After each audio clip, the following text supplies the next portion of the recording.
welcome. Let's talk. Welcome to our review show. And tonight we will be reviewing season 6, episode 7 of The Shy, and it is basically the pre-episode before the mid-season finale, which will be this coming Friday when it drops on the app, and Sunday when it shows on Showtime. What's up, Wayne? What's going on, man? Hey, man. Another day, man. Long day today. A lot going on, bro. Weather breaking. It's hoodie season again. I see you with your Michigan hat on and your cowboy jersey on. Yeah, man. 2 undefeated teams. You got to rep them. It's funny because basically both of those teams, you're at the point now where you don't want no regular season success. You don't care about that. It's all about what they do in the postseason. Postseason play. Yeah. A little bit regular season mean a little bit more in college, but we'll get into this, Shy, man. For this episode, I watched it now 3 times, and my feeling is the same. Loved it and I hated it at the same time. Loved it and hated it at the same time. There was some great storylines in here. I think the young man, Mr. Moore, I think he did an excellent job this episode. Like, he showed his range as a young actor. I thought he did a real good job. The whole Keisha storyline is starting to make me not like Keisha. And I never thought that would be the case, but and our Keisha said the same thing about that.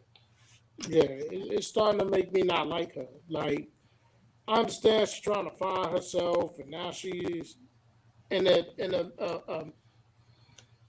family situation with Emmett, a blended family situation.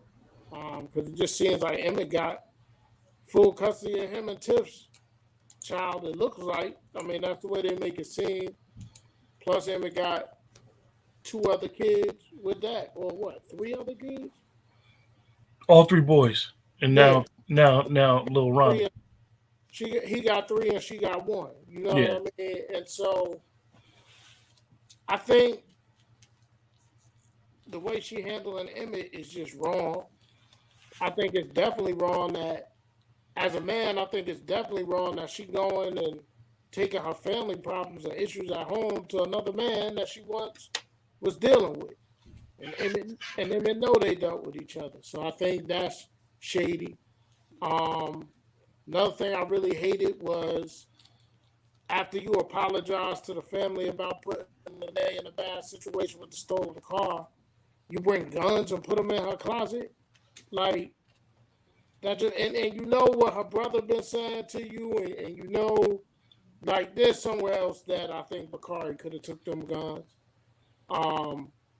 But 2 things that I hated the most, and both were at the scene of the funeral.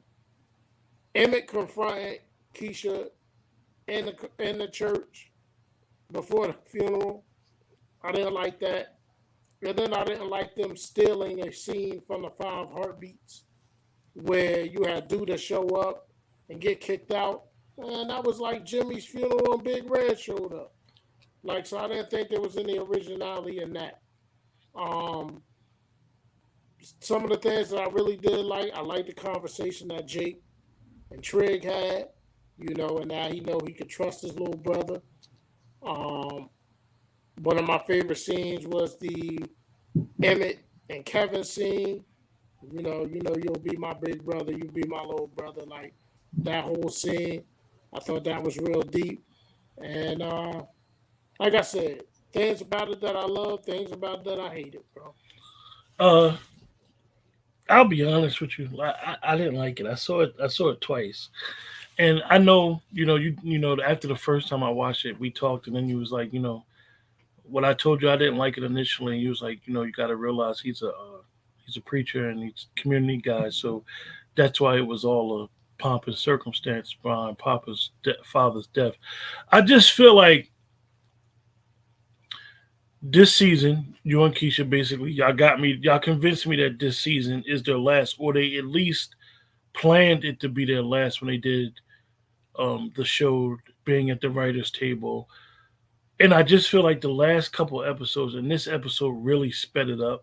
Like they're rushing at the writers' table to conclude this story. Now we know they got basically 9 more episodes left, and they split the 16 down to 8 and did the mid season. But they're it seems like they're just rushing, trying to write a story before a deadline, and it's coming off that way. But think about it. They did have to write this story before a deadline. Everybody knew the writer strike was looming. Well, So, it's definitely affecting their work. I could say that. It just the shy does a bunch of stuff sometimes, and we always talk about it when we do our shows about writing stuff and throwing stuff against the wall and seeing what sticks. They throw so much stuff against the wall and see what sticks that they don't ever pursue it. For example, the whole Jada character with Darnell. They got married. She was going through her cancer stuff. They never revisited it. They never said she was in remission. They just never revisited, never talked about it. Tracy in this community center.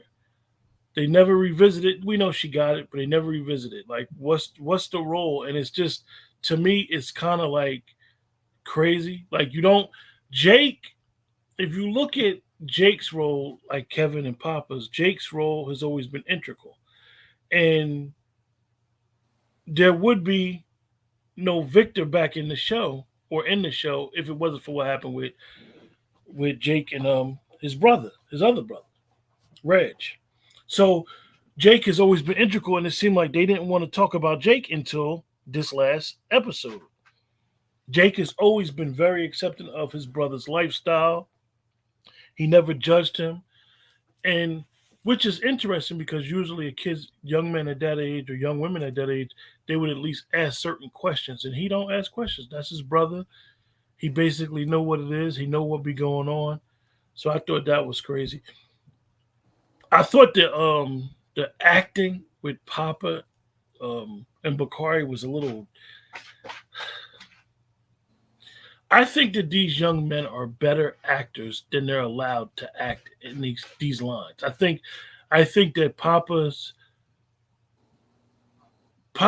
he's not a kid no more. He grew up right in front of our eyes, and you still writing like kid lines for him.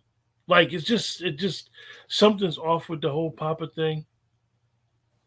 I thought it was kind of funny that Maisha went into her bag of tricks on her rhymes when she got mad. The rhyme was a little dope. I ain't gonna lie. Um, but maybe she needed that. Maybe she needed to be challenged. Maybe she needed to realize that Gemma's not going to just be focusing on her. I'm quite sure we know people in the music industry or people that want to be in the music industry, mm. and we see that sometimes people got to have their back against the wall for them to really come out swinging. Yeah, But I have a difference in opinion on just one of the things that you spoke of. I actually thought they did a good job of portraying Papa's grief and how he was snapping at people initially, and he snapped at old girl because the last conversation he had with his father was about her, and it was him leaving the house and not ending it. Um, his little bit of initial anger at Bakari because he knew the people that Bakari runs with is the ones that killed his father, and his father brought him into that house and treated him almost like a second son. So I thought they did a pretty good job with how they had Papa, and you know, even in certain situations, Papa, he know Kevin and Jake been there for him, but he also know they kind of clowned him and not been the type of friend to him that he needed. You know, you can even think back to last season, he had to go to Bakari a little bit for more friendship than he did with Kevin and Jake. So I just thought they did a real good job with Papa and everything they did with him this episode. I don't like the I agree with you. I don't like the whole Keisha thing. That the Keisha thing is really really weird to me because At the end of the day, everybody acts naive to Duda. And then when things don't go the way that they wanted to, they make it seem like Duda forced any of them to do anything. And the reality is, as they say, you lay down with dogs, you get fleas. No, he didn't put a gun to nobody's head and force them to do nothing. Even with Papa's father refused him, and Papa's father chose to be on the pulpit talking about the man and insinuating that he was the devil. Now, that's semantics, but at the end of the day, I think that the whole Duda thing, and then when you look at Keisha, Emmett was struggling before Duda came in his life with the restaurant. You knew he got help from Duda. You knew he got help from Duda with the house. So now you want all the perks, but then you're gonna say, "Oh, you got to choose this man over your family." Why would you even put him in that situation? And potentially, we know where this is gonna go, or how they're allowed it to go. Like we kind of seen the previews for next show. So I think it's the whole boogie, and Duda said it 2 seasons ago. The whole boogeyman shit with Duda, I think is overboard because you had an opportunity after season 4 to basically kill him off the series or do Yeah, but whatever. I think a lot of these series pay attention to focus groups and exit interviews. And if you remember from last year, a lot of people didn't like the direction they was going with Duda. They didn't want him being into all these politics. They wanted Duda from the streets, Duda taking care of business and stuff like that. So I think that I think on that angle, they giving people what people were saying they wanted. As far Mm-hmm. as far as Otis Perry, Duda, or whatever. Um, I don't know. It's interesting, man. Like they already did the Who Shot Duda, so I don't think it's going to be that type It's of. not him. It's not going to be him getting shot. Nah, it's not going to be. I think there'll be some type of scandal that may come up, and people may be unearthing some things, and he may get in trouble with the FBI or whatever. But it ain't going to be him getting shot. They've already been there, done that. Somebody else is getting shot, but it's not going to be him. It's not going to be him. Somebody No, else is getting shot. I think the shooting is going to come down because if you read between the tea leaves, It's going to be Nook. well, I don't think Nook going to be the one that gets shot. I think it's going to be the other cat that's trying to impress Duda. You can Mm-hmm. see the way Nook looked at him after the whole chess scene and just different things. Nook, believe it or not, Nook is conflicted too. You see his face at the funeral after they got kicked out. And now, So Otis so got why he kicked called Emmett a simp? because he wants Keisha. He wants Keisha. He feels like he did Keisha wrong the whole her getting kidnapped and everything that she went through. He felt like at that time he didn't protect her. So he don't respect Emmett. He don't think Emmett is the one that should be with Keisha. He thinks he should. But he also cares about what some of these people in the community think about him. Because like I said, if you saw the look on his face when he was leaving the funeral, he's like, yo, he got kicked out. That means I gotta leave because I'm associated with him. You know what I mean? Yeah, it's interesting. I just think that the series, like, if it isn't ending, if they do decide to come back for season 7, it's gonna be interesting where they're gonna go with it. Yeah, they ain't coming back because that's why they extended. Come on, out of the blue, they all of a sudden extended it to 16 episodes. I mean, that's your tell right there. And how many series like this? How many shows go longer than 6 seasons? This is not like Law and Order that's on NBC for 25 years. Eventually, your series is gonna end on cable TV. You don't know no cable TV shows that be lasting 10, 15 years. That's more for network TV. hmm hmm Yeah. What do you think about Rashad? I mean, they really don't have much to do with them. They really The Rashad thing messed me up, Wayne. yeah, I they must really don't. admit, They don't have much to do you with them. you So you you you put the guns in the vent to hide from your lady, you hear somebody trying to break in the house and you go straight to the guns. Like that was just like Well, I think his first instinct was to protect her and protect the house. And he heard somebody, he don't know what they got. He can't just run up on them unarmed. So he was like, "Oh wait, I got them things in the wall. Let me go grab one of them things." I think he just did that off first reaction, not even thinking about she said, "Get them out my house." it. Yeah, but you knew that was going to come once, just like you knew Keisha was going to find. See, that's the thing that maybe because we're more seasoned and we watched a lot of TV and we do these review shows that we're more critical. But it's certain things that you see that you know is going to come to head.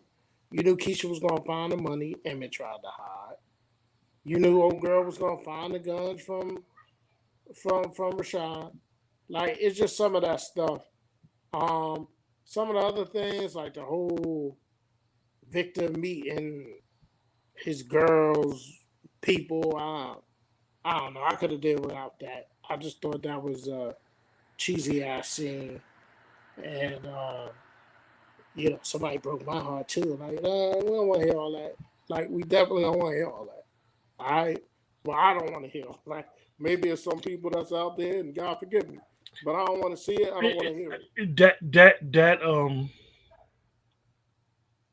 That whole scenario was just weird. Weird. Like I even said to our Keisha, like I was mad at you and Keisha because y'all didn't give me the heads up with the I'm ready to start a family. Like that threw me off. Like,